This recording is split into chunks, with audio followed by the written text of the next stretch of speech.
After 26 years of marriage, I left the divorce papers in plain sight for 8 weeks, while Nathan continued his life as if they didn't exist. It wasn't until I transferred our joint accounts that he finally noticed I was serious. But by then, I had already discovered the offshore account my late mother had secretly set up for me decades ago. An account that would change everything.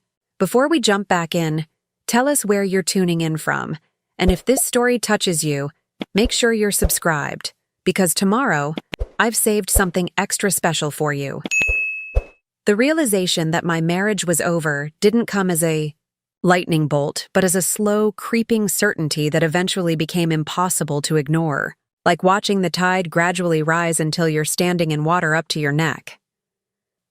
It was an ordinary Tuesday evening in September. I was preparing a dinner Nathan wouldn't eat because he was working late again. The familiar ping of my phone drew my attention. To a notification, Nathan had accidentally shared his location with our family group chat, instead of just with Alexis, his assistant. The map showed him at the Bayview Hotel across town, not at the office where he claimed to be finalizing the Westridge contract. This wasn't shocking. It wasn't even surprising. It was simply the final piece of evidence in a pattern I'd been documenting. For months, receipts for jewelry I never received, weekend conferences that didn't appear in his company's calendar, the growing emotional distance, and the subtle cruelty of being treated like an inconvenient housekeeper rather than a partner. Nathan Coleman, the ambitious architectural engineer I'd supported through graduate school, whose career I'd helped build while putting my own aspirations on hold, had become a stranger who merely occupied the same living space, a space I had designed and maintained while he collected accolades and, apparently, mistresses. That evening, I placed a call to Elaine Winters, a divorce attorney whose name I'd saved in my phone months earlier, but had been too afraid to contact. 2 days later, I sat in her sleek downtown office, outlining the details of my 26-year marriage.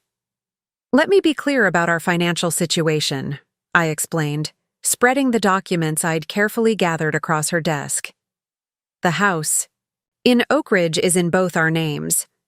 Nathan's firm is legally his, though I worked as the unpaid office manager for the first 7 years while raising our daughter. We have 3 joint accounts, checking, savings, and investments, totaling approximately $1.4 million. There's also his retirement account and mine, though mine is significantly smaller since I returned to teaching much later in life."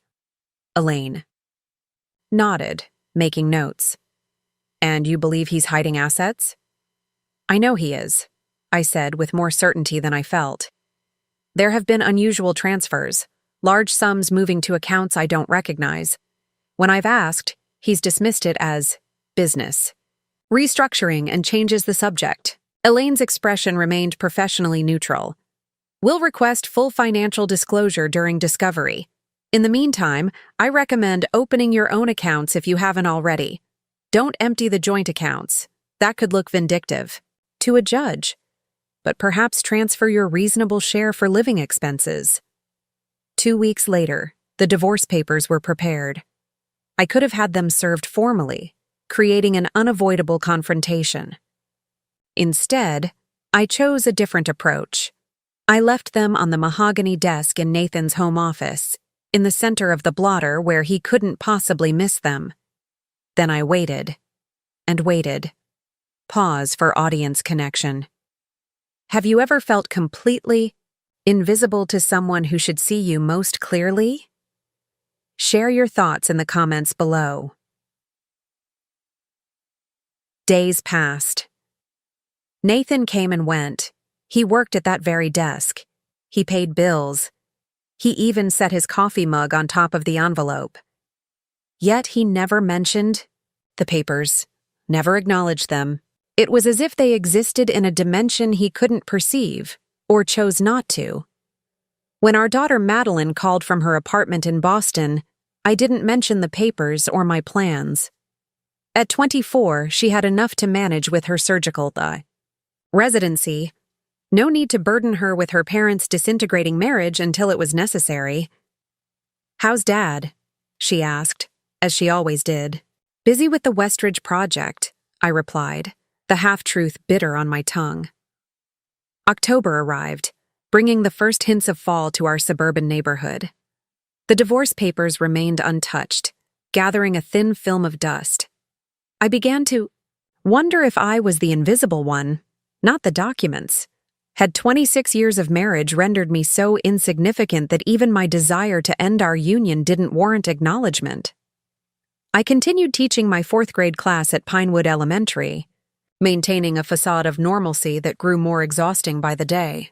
My colleagues noticed the weight loss, the dark circles under my eyes, but attributed them to the usual beginning-of-year stress. Only Rebecca, my closest friend on the faculty, knew the truth. "He's still ignoring the papers?" she asked during our shared lunch break, disbelief coloring her voice. "That's beyond disrespectful, Claire.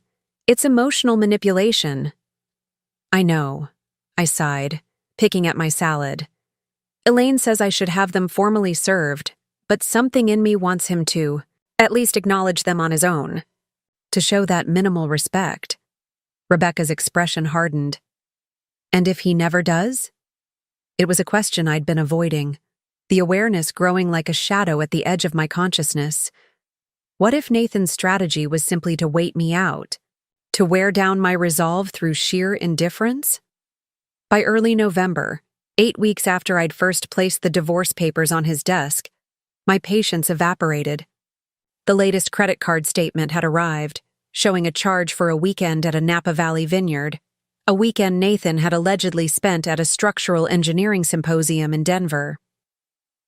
That evening, I sat at our kitchen table with my laptop, systematically transferring funds from our joint accounts. Not everything, I wasn't vindictive, but my fair share. Half of our checking and savings. The portion of our investments that had come from my grandmother's small inheritance and my teaching salary. I left his retirement untouched and maintained meticulous records of every transaction. I was completing the final transfer when I heard his key in the front door. For the first time in months, Nathan arrived home before 8 p.m. Pause for tension. The next 15 minutes would change the course of everything that followed. Nathan burst into the kitchen, his face flushed with anger, waving his phone. "What the hell do you think you're doing?" "I just got notifications for thousands of dollars in transfers." I closed my laptop calmly, meeting his gaze. "I'm doing exactly what the divorce papers, the ones that have been on your desk for 2 months, entitle me to do. Taking my fair share of our marital assets." "Divorce papers? What are you talking about?" His confusion seemed almost genuine, which was perhaps the most insulting part. "The legal documents requesting dissolution of our marriage. The ones you've been using as a coffee coaster for 8 weeks. My voice remained steady, though my heart hammered against my ribs. "I'm surprised you've suddenly developed the ability to notice things, Nathan." His expression cycled rapidly through confusion, realization, and calculation. "Claire, this is ridiculous. We don't need a divorce. If you're upset about something, we can talk about it." I tried talking. For years. I stood, gathering my laptop. "Check your email. My attorney has sent everything electronically as well, since you seem incapable of acknowledging physical documents." As I turned to leave the kitchen, Nathan grabbed my arm. Not violently, but firmly enough to stop me. "You can't just decide this unilaterally. That money isn't just yours to take." I looked pointedly at his hand until he released me. "Half of it is, and a judge might decide I deserve more, given what I've sacrificed for your career. But right now, I'm only taking what's indisputably mine." "Where are you going to go?" he demanded, his voice shifting from anger to a manipulative concern. "What will people think? Have you told Maddie?" "You're being impulsive, Claire." I almost laughed at the predictability of his response, the implied threats, the appeal to social standing, the suggestion that I was acting irrationally. Classic Nathan, always controlling the narrative. "I've found an apartment," I replied, surprised by the steadiness in my voice. "And no, I haven't told Maddie yet. I wanted to give you the dignity of being involved in that conversation, despite your behavior. As for what people will think, perhaps they'll think it's about time. As I climbed the stairs to our bedroom, soon to be just his, I felt lighter than I had in years. The confrontation I'd dreaded for months had finally happened, and I had emerged intact. The marriage was over, but my life wasn't. In fact, it was just beginning. What I didn't know then was that the following morning would bring a discovery that would completely transform my position, and that my mother, who had never trusted Nathan from the beginning, had left me protection I never knew existed. Preparing and narrating this story took us a lot of time, so if you are enjoying it, subscribe to our channel. It means a lot to us. Now back to the story. The morning after our confrontation, I woke early, despite having slept poorly. Nathan had retreated to the guest room without further argument, a small mercy. I lay in bed watching dawn light filter through the curtains, mentally preparing for the day ahead. I needed to finish packing my essential belongings and meet the property manager to sign the lease on my apartment. The thought of leaving the home I'd maintained for 2 decades filled me with a complex mix of grief and liberation. My phone buzzed with a text from Rebecca. "How did it go? Are you okay?" I typed back simply, "He finally noticed. Moving today. I'll call later." As I was gathering toiletries from the bathroom, my phone rang. The caller ID showed Lantern Trust Bank, a name I didn't recognize. "Mrs. Coleman?" "This is Martin Abernathy from Lantern Trust.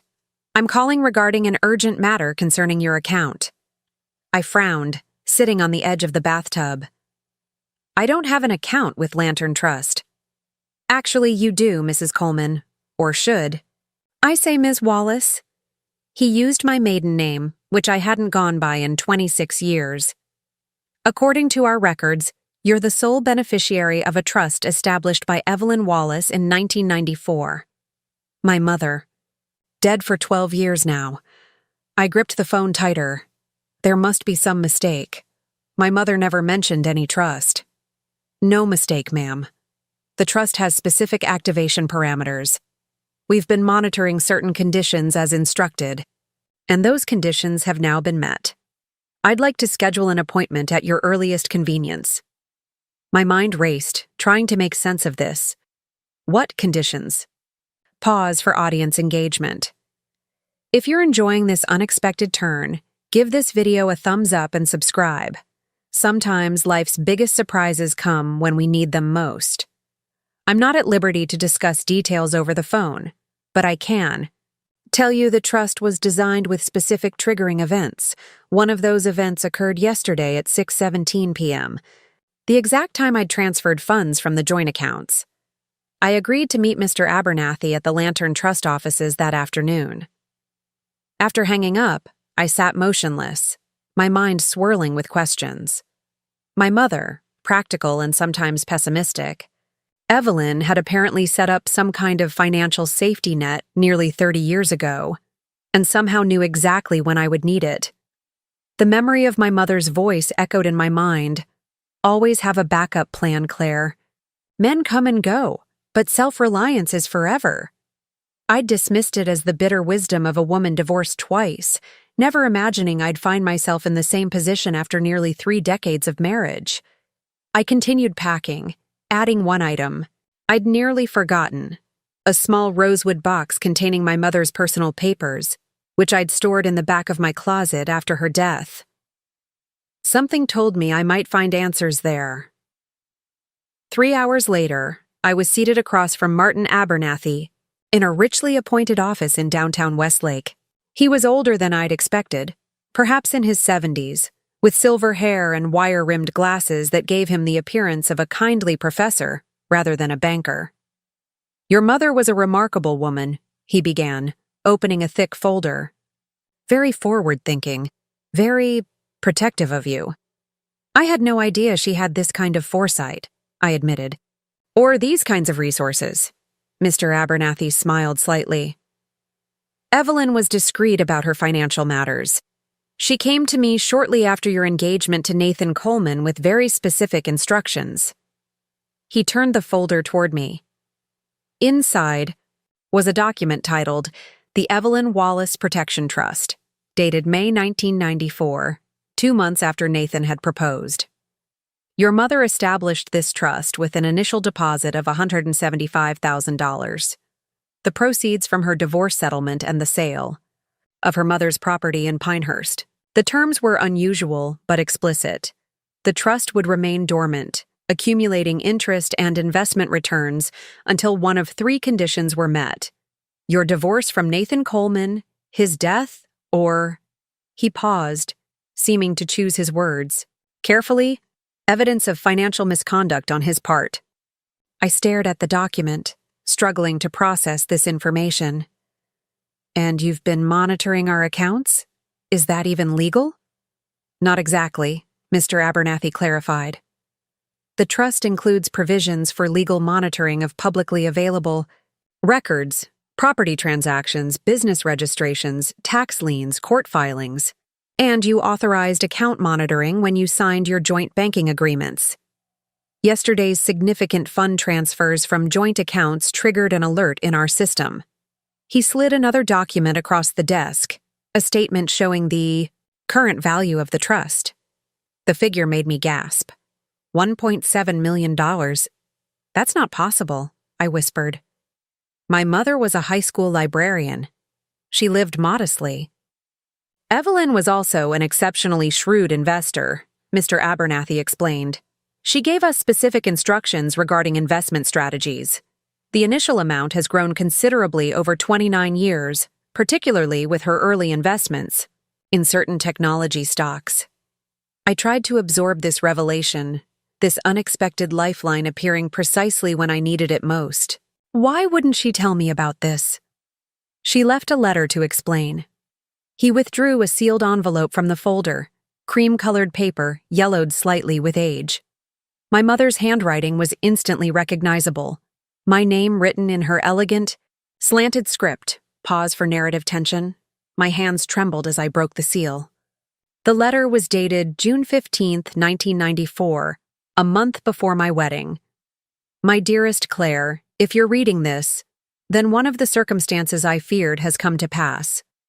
I hope it's simply that I'm being overprotective, that I've misjudged Nathan, and that you're reading this in your 90s after a long and happy marriage, having a good laugh at your mother's paranoia. But I suspect not. There's something in his eyes, Claire. Something calculating. The way he looked at our family home, asking casual questions about its value. The way his interest in you intensified after he learned about your grandfather's investments. Call it maternal intuition or just the wisdom of a woman who's made her share of mistakes, but I don't trust him. So I've created this trust as your safety net.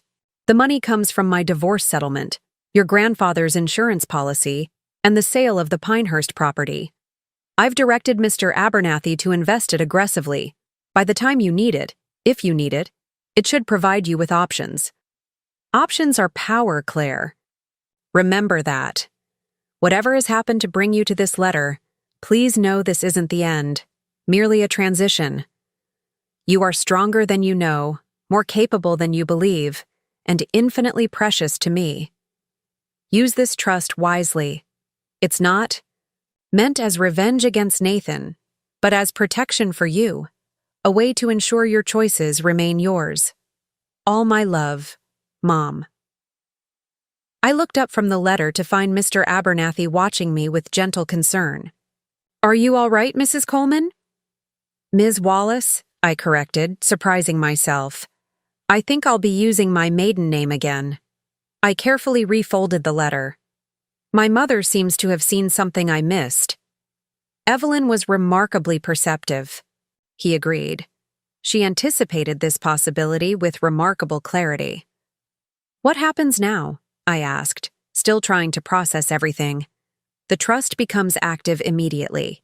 You have complete control over the assets. There are no restrictions on how you use the funds, though I'd be happy to offer investment advice if you wish. He paused. There is one more item your mother left for you. From a drawer, he produced a small safety deposit box key. This opens Box 247 at our main branch. Evelyn placed some items there she thought you might need when the time came, as she put it. As I left Lantern Trust an hour later, safety deposit box contents in my purse and trust documents securely tucked in my briefcase, I felt as though I'd entered an alternate reality. The busy street, the familiar downtown skyline, the autumn. Leaves swirling around my feet. Everything looked the same but felt fundamentally different. My phone buzzed with a text from Nathan. "We need to talk. Come home." Not home anymore, I thought. And for the first time, the prospect didn't fill me with dread or uncertainty. Inside the safety deposit box, I'd found several items: my original birth certificate, my grandparents' wedding rings, a USB drive, and a small leather notebook. But most significantly, I'd found documentation of offshore accounts Nathan had established in the Cayman Islands 3 years into our marriage. Accounts funded initially with money from my grandfather's investment that was supposed to be for Madeline's education. Pause for audience connection. Have you ever discovered something that completely changed your perspective on a relationship? Share your experience in the comments. I hadn't yet examined the contents of the USB drive or notebook, but the offshore account documents alone were revelatory. Somehow, my mother had obtained evidence of financial deception that had begun almost immediately after our wedding, evidence that would significantly impact the divorce proceedings. Instead of responding to Nathan's text, I drove to the small apartment I'd leased the previous week. It was nothing like our spacious Oak Ridge home, just a one-bedroom unit in a modern complex near the community college where I'd recently started teaching evening classes in addition to my elementary school. Position. The furnishings were minimal: a new bed, a comfortable chair, a small dining table I'd found at a consignment shop. But as I placed my mother's rosewood box on the kitchen counter, I felt something I hadn't experienced in years. Peace. Not happiness yet, but the quiet certainty that I was exactly where I needed to be. I made myself a cup of tea and sat at the small dining table, opening my laptop to examine the contents of the USB drive. Whatever information it contained, whatever revelations awaited in my mother's notebook, I knew one thing with absolute certainty. I was no longer facing this transition alone or without resources. My mother's foresight had given me what Nathan had systematically tried to eliminate over the years: options. And as she had written, options were power. The contents of the USB drive exceeded my wildest expectations. Methodically organized in dated folders were years of financial records, screenshots of wire transfers, copies of incorporation documents for shell companies, and property records for assets Nathan had never mentioned. The most recent folder contained something even more damning: emails between Nathan and his longtime friend Carson Hayes discussing how to hide assets during a worst-case scenario. Claire might eventually file for divorce, Nathan had written 2 years earlier. But she has no idea what we've built offshore. She still thinks the Westridge project is just a commercial development. What exactly was the Westridge project, if not the luxury commercial complex Nathan had described at countless dinner parties? The answer lay in another folder: documents, revealing it as the cover for a complex investment scheme involving diverted client funds. The project existed, but it was significantly over-leveraged, with investor money channeled into the Cayman accounts. My mother's leather notebook provided the context. In neat, dated entries, she had documented her suspicions and findings from the very beginning of my relationship with Nathan. It wasn't just financial concerns. She had noted patterns in his behavior, inconsistencies in his stories, subtle ways he isolated me from friends who asked too many questions. Claire believes N cashed out her grandfather's IBM stock to pay for their Maui honeymoon, she had written in September 1994. Called my broker friend today. Those shares would be worth triple what Claire thinks they sold for. Where did the difference go? Pause for audience reflection. If you've ever had that gut feeling about someone that you couldn't explain, type "trust your instincts" in the comments. Sometimes the warnings we ignore are the ones we most need to hear. Reading through the notebook was like watching a detective piece together a crime I'd been too close to see. My mother had been right about everything. The entries continued until just weeks before her unexpected heart attack, with a final chilling observation. N has convinced Claire to add his name to the deed for the cottage in Millfield. Says it's for estate planning purposes. Have consulted with Martin about adding this property to the protection trust restrictions. The cottage, my grandparents' small lakeside property that I'd inherited, had indeed been transferred into joint ownership. Nathan had told me it was simply good financial planning, making things easier if anything happened to either of us. I'd believed him, just as I'd believed all his explanations. I spent the entire weekend reviewing everything, making notes, organizing the information. On Monday morning, instead of going to my classroom at Pinewood Elementary, I called in sick for the first time in years and went directly to Elaine Winter's office. Her expression remained professionally neutral as I spread the documents across her desk, but I noticed her eyebrows rise slightly as she examined the offshore account records. "Your mother collected all this?" she asked, examining the dates on the transfers. "She started investigating him before we were even married," I confirmed. "I had no idea." Elaine nodded thoughtfully. "This significantly changes our approach. The financial disclosure Nathan's attorney provided last week is demonstrably incomplete. These offshore accounts weren't mentioned at all." "What does that mean for the divorce?" "It means we have considerable leverage. Judges take a very dim view of hidden assets during divorce proceedings." She selected several particularly damning documents. "This evidence of deliberate financial deception could potentially entitle you to more than just half of the marital assets." I took a deep breath. "There's something else. I think the Westridge project might be some kind of investment fraud." Elaine's expression sharpened. "That's a serious allegation. Do you have evidence?" I showed her the emails between Nathan and Carson, along with the contradictory financial projections presented to different investors. "This goes beyond divorce proceedings," she said carefully. "This could potentially involve criminal charges. Have you considered what that might mean for you? For Madeline?" I had thought of little else all weekend. The revelation that Nathan's successful career, the career I'd supported and taken pride in, might be built on fraud was devastating. Not just for what it meant about our marriage, but for the innocent people who might be hurt. And Madeline, who idolized her father. "I need time to think," I said finally, "about how to proceed with this specific information." Elaine nodded. "That's wise. In the meantime, we'll amend our filings to address the hidden assets without explicitly mentioning potential fraud. That gives you some time to decide how to handle the Westridge situation." As I left her office, my phone buzzed with another text from Nathan. "This has gone far enough, Claire. You're not answering my calls. I'm coming to the school at lunch to talk." The thought of Nathan showing up at Pinewood, creating a scene in front of my colleagues and students, made my stomach clench.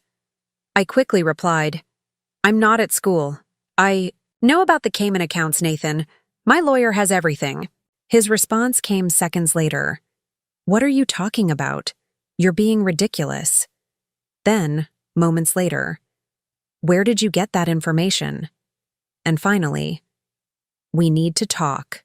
Now." I turned my phone off and drove to the small coffee shop near my new apartment, a place Nathan wouldn't think to look for me. I needed space to think, to plan my next steps carefully. Pause for connection.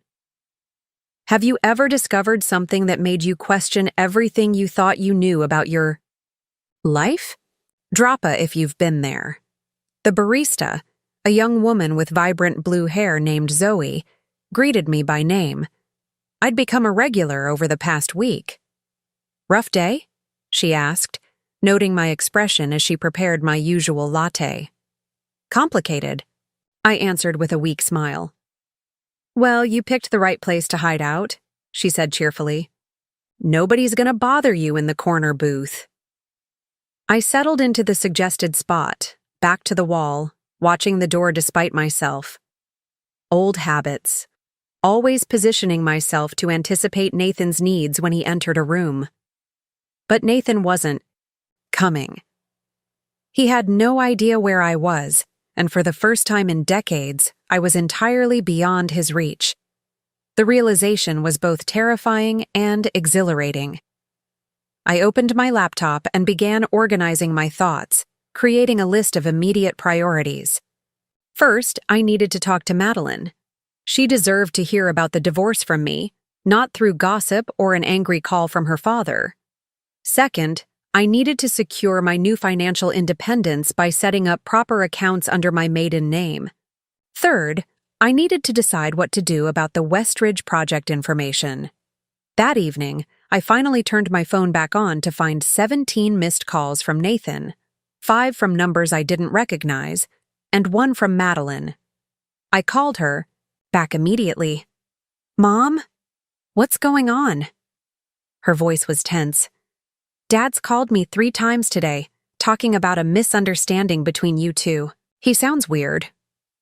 I closed my eyes, hating that Nathan had dragged her into this before I could prepare her. "I'm sorry, sweetheart. I was planning to call you tonight. Your father and I are getting divorced." Silence stretched across the line. "Maddie? I guess I'm not totally surprised," she said finally. "When I visited at Christmas, things seemed off. But Dad's acting like you've lost your mind. He said you've drained the accounts and disappeared." "That's not accurate," I said carefully. "I've taken my portion of our joint accounts. Half. Not everything. And I've moved into an apartment temporarily. As for disappearing, I've been at work as usual. The sick day was the first exception. Your father just isn't used to not being able to control my whereabouts." Another pause. "He said you're making crazy accusations." I weighed my words carefully. "I've discovered some financial information that's concerning. My lawyer is handling it." "Dad wouldn't do anything illegal," Madeline said, but her tone held a question. "I hope that's true," I replied honestly. "But either way, the marriage is over, Maddie. That decision was made before any of these financial issues came to light." She absorbed this. "Where are you staying? Can I come see you when I'm home next weekend?" The fact that she still planned to visit, that she wanted to see me, sent relief washing through me. "Of course, I've got a small place near Westlake Community College. It's nothing fancy, but there's room for you." After we hung up, I felt a weight lift. Whatever happened with Nathan, with the divorce, with the Westridge revelations, Madeline and I would be okay. Our relationship would weather this storm. The next morning, I returned to my classroom at Pinewood Elementary. The familiar routine of morning greetings, attendance, and the first reading lesson of the day provided a strange comfort. My 4th graders, mercifully, knew nothing of offshore, accounts or investment fraud or marriages disintegrating after decades.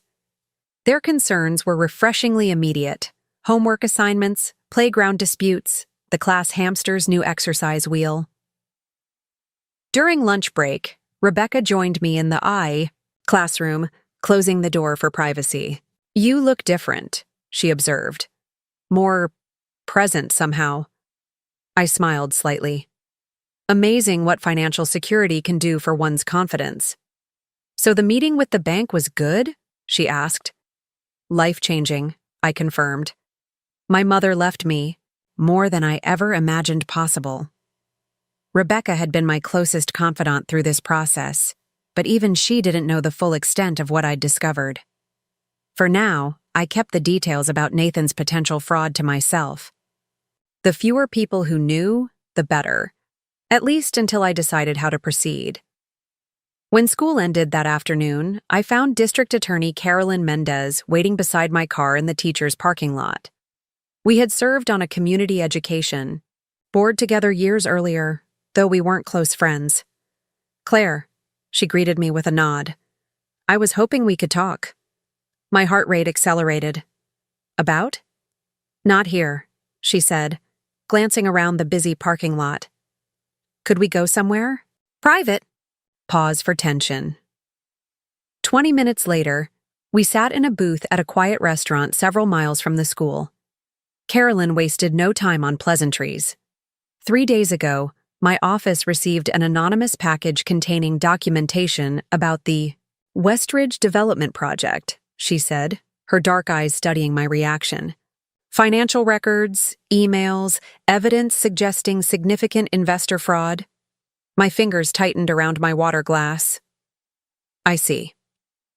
The timing is interesting, she continued. I understand you recently filed for divorce from Nathan Coleman, the principal architect on Westridge. That's correct. Claire, I'll be direct.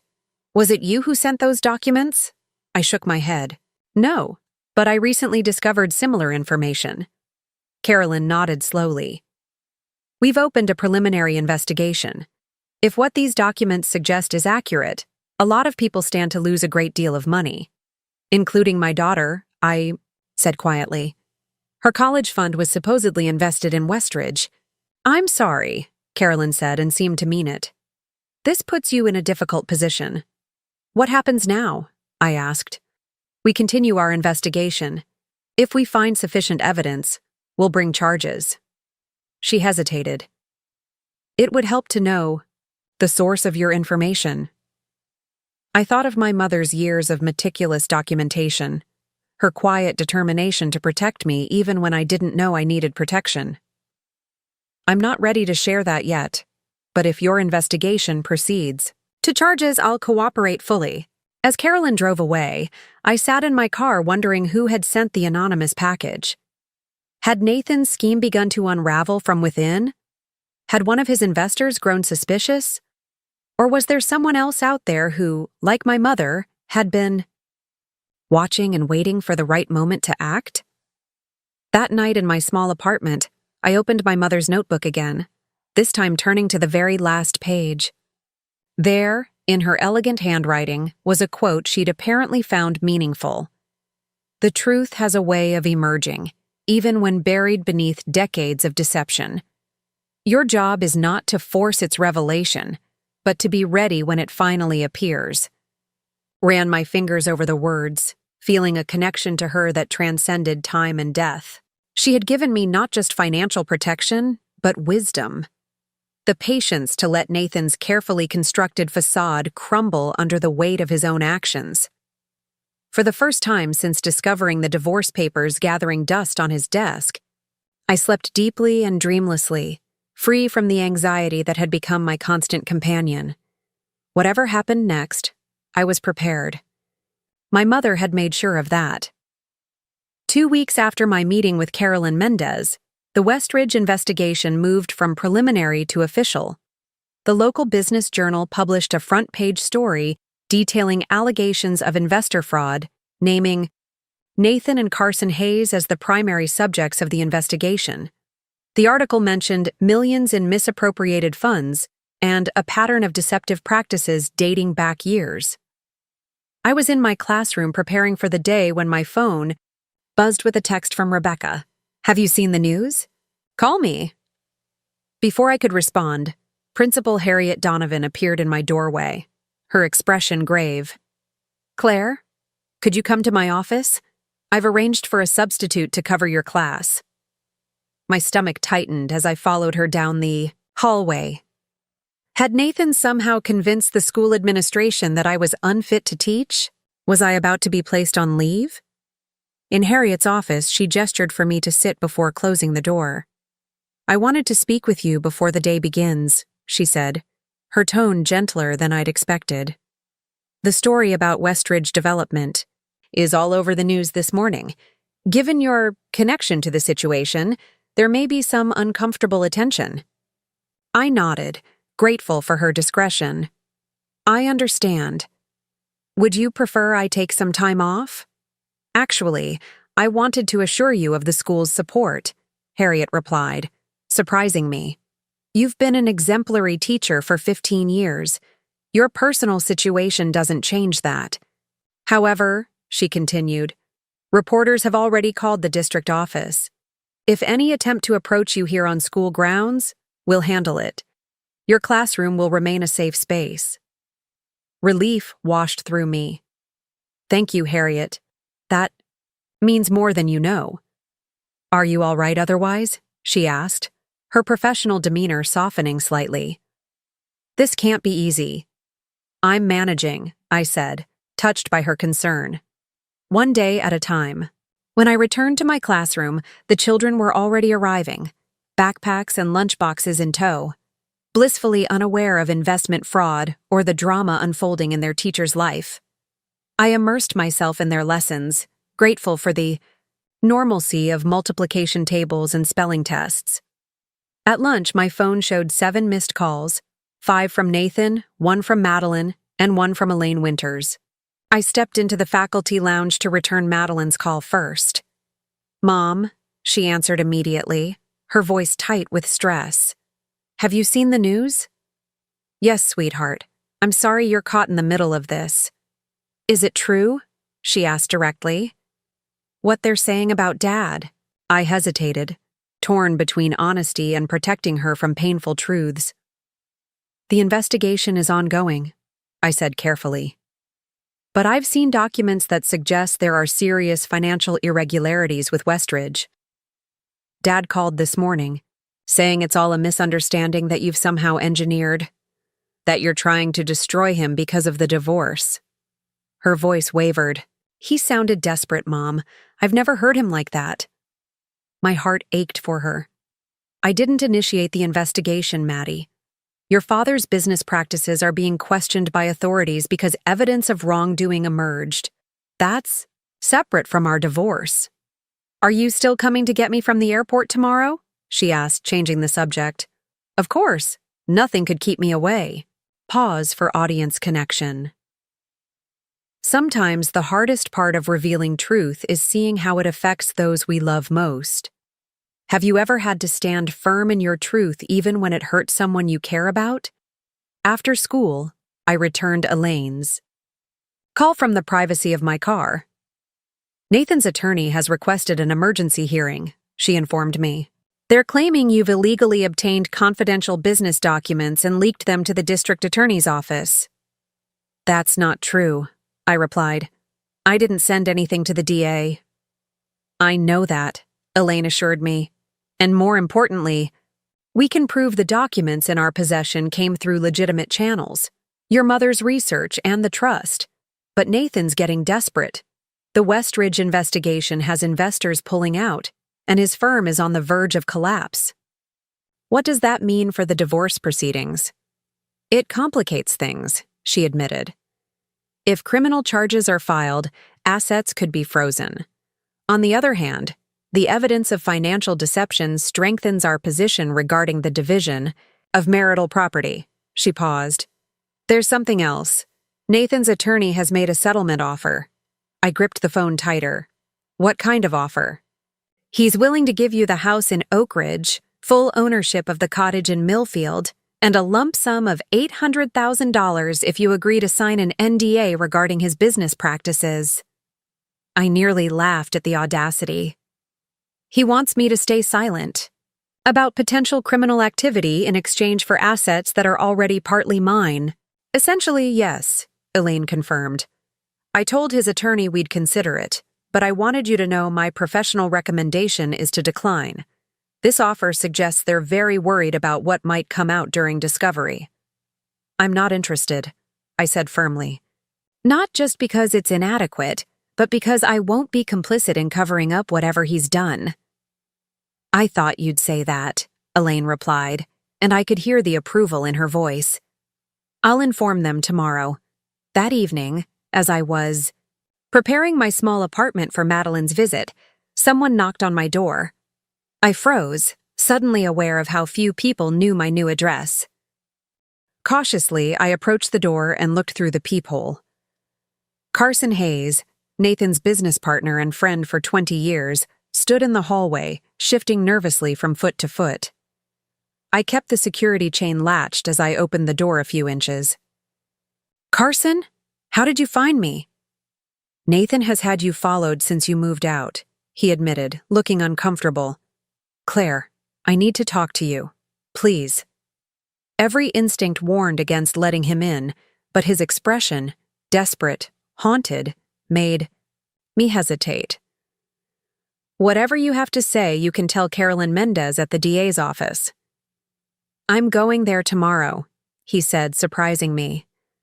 I'm turning myself in, but I needed to see you first, to explain. Against my better judgment, I unlatched the chain and stepped back, allowing him inside but keeping the door open. Make it quick, Carson. He looked terrible, unshaven, dark circles under his eyes, his normally immaculate appearance now rumpled and distressed. Nathan's telling everyone you leaked those documents to the DA, that you're trying to destroy him. I didn't, I said simply. I know, Carson replied, meeting my eyes directly. Because I did. Pause for dramatic tension. I stared at him, stunned. You? He nodded, sinking into a chair without waiting for an invitation. When I saw the divorce filing come through, it crosses my desk as part of the firm's legal review. I knew it was only a matter of time before everything fell apart. Nathan's been taking bigger and bigger risks, moving investor money through the shell companies faster than we can cover the transfers. How long has this been going on? I asked. The deception? Years. But it wasn't always like this. He ran, a hand through his disheveled hair. Westridge started as a legitimate project. We had the land, the permits, the investors.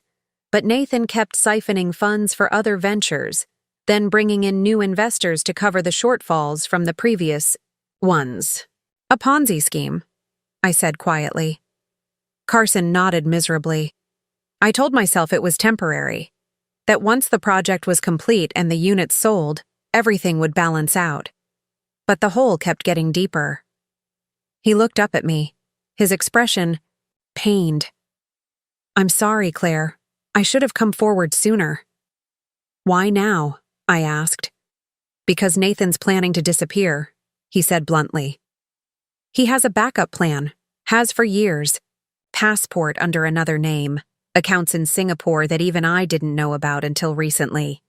When I confronted him about it, do you know what he said? Carson's voice broke slightly. Carson, we had a good run, but it's every man for himself now. My mind raced processing this new information. Why are you telling me this? Because he's planning to leave the country tomorrow night, Carson replied. And he wants to see Madeline before he goes. He's going to try to convince her to go with him. Cold fear washed over me. Maddie would... Never. She might if he tells her the right story, Carson interrupted. You know how close they've always been. How much she admires him. He stood, moving toward the door. I've made my own deal with the DA, limited immunity in exchange for testimony. But Nathan doesn't know that yet. You need to protect Madeline. After Carson left, I immediately called Carolyn Mendez, who confirmed that Carson had indeed been cooperating with their investigation. Then I called Madeline, my heart pounding. Change of plans, I said as calmly as I could manage. I'd like to pick you up directly from the airport tomorrow instead of meeting at your father's house. Dad's already arranged to get me, she said. He says he has something important to discuss. Maddie, listen to me carefully, I said, abandoning pretense. Your father is under investigation for serious financial crimes. There's evidence he's planning to flee the country. Silence stretched across the line.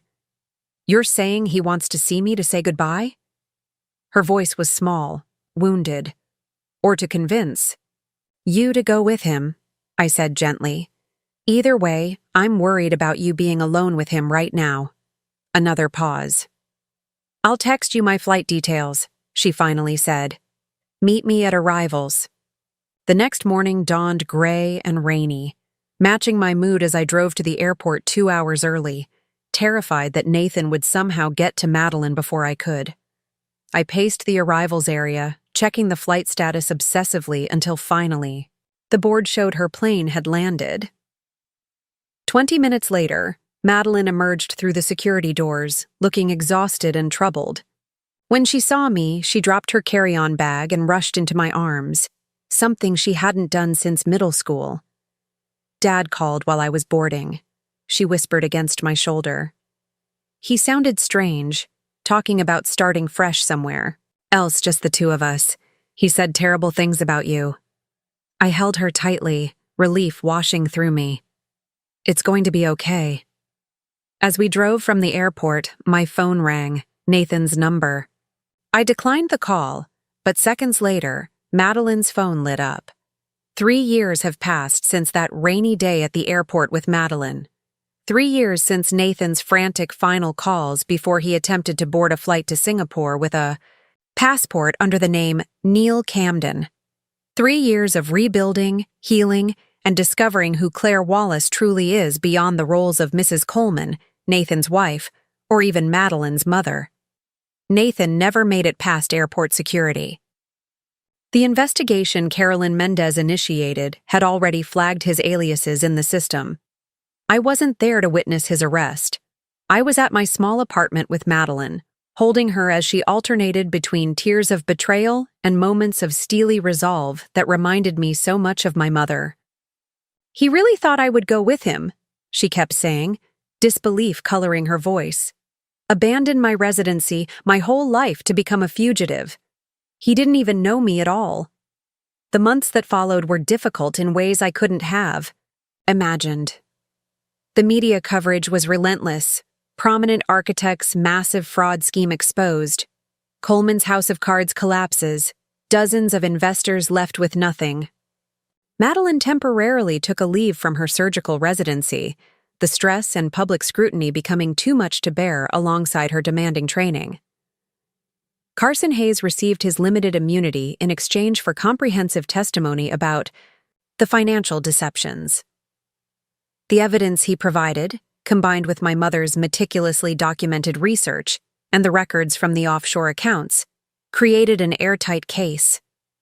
Nathan eventually accepted a plea deal, 15 years in federal prison for wire fraud, investment fraud, and attempted flight to avoid prosecution. The divorce was finalized while he awaited sentencing, a strange formality that seemed almost redundant given the circumstances. In the property settlement, I received the house in Oak Ridge, though I had no desire to live there again, and full ownership of the Millfield cottage. Most of the liquid assets were seized to create a fund for defrauded investors, but my mother's trust remained untouched, legally separate from the marital assets and Nathan's crimes. Life has a way of coming full circle, doesn't it? If you've ever experienced a moment where something difficult finally made sense years later, leave a comment. I read every single one.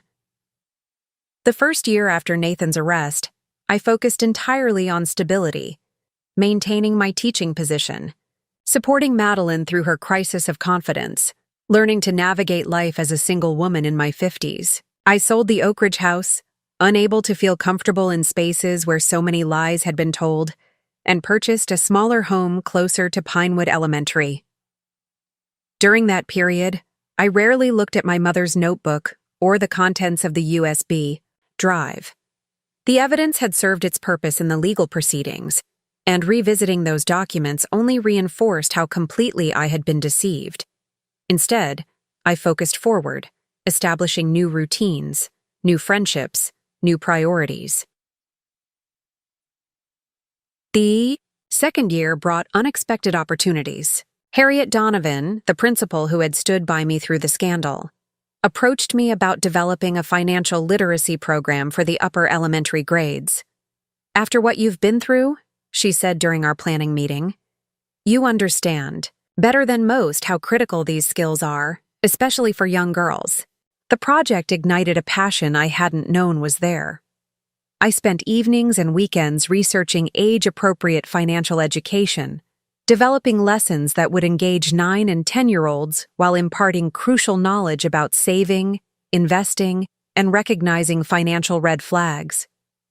The curriculum eventually expanded to all the elementary schools in our district, and I was invited to present the program at educational conferences.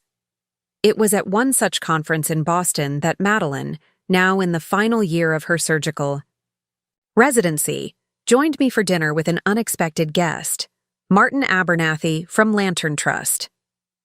"I've been following your work with the financial literacy program," he told me over dessert. "Evelyn would have been immensely proud." "I wish she could have seen it," I said. The familiar pang of missing my mother softened now by time and gratitude. Many ways she has," Martin replied with a gentle smile. "This program is the continuation of what she started, empowering others to protect themselves." That conversation planted a seed that would grow into the Evelyn Wallace Foundation, established in my mother's memory with a significant portion of the trust funds. The Foundation's mission: providing financial education and support for women transitioning through divorce, widowhood, or financial abuse. By the third year, this year, the Foundation had partnered with women's shelters, community colleges, and senior centers across the state, offering both education and emergency grants.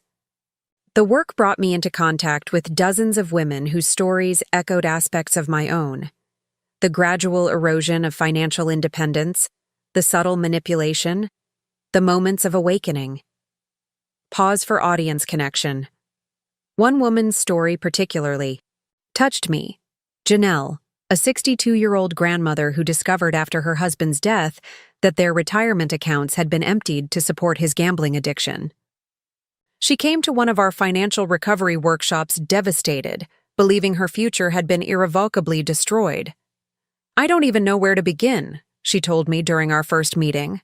"I trusted him completely for 40 years. "Begin by forgiving yourself for that trust," I advised her, words I had needed to hear myself. Trust itself isn't a weakness. It's a necessary part of human connection. The failure was his, not yours. Over 6 months, I watched Janelle transform from devastated to determined. She sold their oversized house, took a part-time position at a local library, and began rebuilding a modest but sustainable future. When she called to tell me she'd opened her first independent investment account, the pride in her voice mirrored what I imagined my mother must have felt watching from afar as I navigated my own recovery. This summer, I finally returned to the Millfield Cottage, the property my grandparents had loved, that Nathan had convinced me to transfer into joint ownership, that my mother had somehow protected through her foresight. It needed considerable work after years of neglect, but the peaceful lakeside setting called to something deep within me. Madeline joined me for 2 weeks, helping to strip peeling wallpaper and repaint weathered siding. In the evenings, we sat on the dock watching the sunset, talking more openly than we ever had during her childhood. "I've been thinking about changing my name," she told me one evening, surprising me. "Not back to Wallace, necessarily, but something different. Every time I'm paged as Dr. Coleman at the hospital, I feel this shadow." I understood completely. "Names carry weight," I said, watching a heron glide across the golden water. "But they also offer new beginnings when we choose them intentionally." She smiled, looking so much like my mother in that moment that my breath caught. "That's what you did, reclaiming Wallace." It wasn't just a reclamation, I reflected. It was an acknowledgement of lineage, a connection to the woman who saved me, before I even knew I needed saving. Pause for emotional impact. Last month, as I was sorting through a box of old photographs that had been stored in the cottage attic, I found something unexpected. A picture of my mother standing on this very dock 30 years ago, her expression serene as she looked out over the water. On the back, in her distinctive handwriting, "My legacy to Claire, not just the place, but the peace it brings." I framed that photograph. It now sits on my desk at the Foundation office, a daily reminder that legacy isn't just about financial assets or property. It's about the wisdom we pass down, the protective love that transcends time, the lessons that echo through generations. Nathan's legacy, meanwhile, has all but disappeared. The architecturally significant buildings he designed stand as hollow monuments to false achievement. Madeline visits him occasionally at the federal prison 4 hours away, more out of a doctor's compassion than a daughter's devotion. His projected release date is still 12 years in the future, by which time I'll be approaching 70. Sometimes, on quiet evenings at the cottage, I page through my mother's notebook, no longer feeling the sting of deception, but marveling at her perception, her determination, her love. The final entry, written just weeks before her unexpected death, reads, "Set up meeting with Martin to review trust provisions. The path ahead for Claire may be difficult, but she won't walk it without resources. Some storms can be weathered only with proper preparation."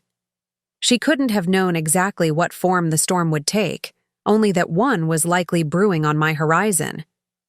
Her preparation wasn't just financial prudence, it was an act of profound love reaching across time.